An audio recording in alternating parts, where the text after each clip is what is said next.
পুজোর বেশ কিছুদিন আগে থেকেই বন্ধু বান্ধবদের সাথে নানান রকম প্ল্যান হলেও অ্যাকচুয়ালি যা হলো, প্রায় মহাষষ্ঠীর দিন সকাল তখন 11টার দিকে সবাই মিলে ঠিক হলো অ্যাকচুয়ালি কি হবে।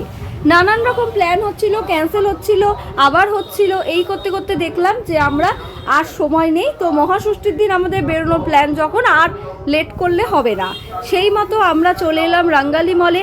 এবং সেখানে আসার সময় আমরা বন্ধুবান্ধবরা মিলে বেশ কিছু ঠাকুরও দেখে নিয়েছিলাম, যেটা ম্যান্ডেটরি অবশ্যই পুজোর। এরপর আমরা মলে এসে ভাবলাম যে বন্ধুবান্ধবরা মিলে বেশ কিছুটা টাইম স্পেন্ডও করতে পারবো, আর সাথে কিছু খাওয়া দাওয়া করব, আর মজা হবে, আনন্দ হবে, সেই মতো চলেও এসছি। আর ফটো তোলা তো মাস্ট, এইসব তো আছেই। যাই হোক, এবার আসার পর আমরা প্রথমেই চলে গেলাম ফুড কোর্টের দিকে, কারণ এখানে বসেই গল্পগুজব করবো আর কি, আর সাথে খাবারটাও অর্ডার দিয়ে নিলাম।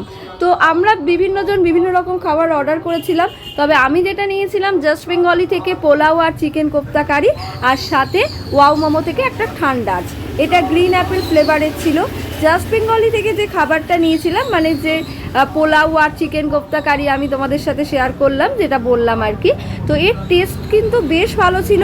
আর এই ওয়াও মোমো থেকে নেওয়া ঠান্ডা, যেটা গ্রিন অ্যাপেল ফ্লেভারের ছিল, এটাও কিন্তু বেশ ভালো লেগেছে আমার।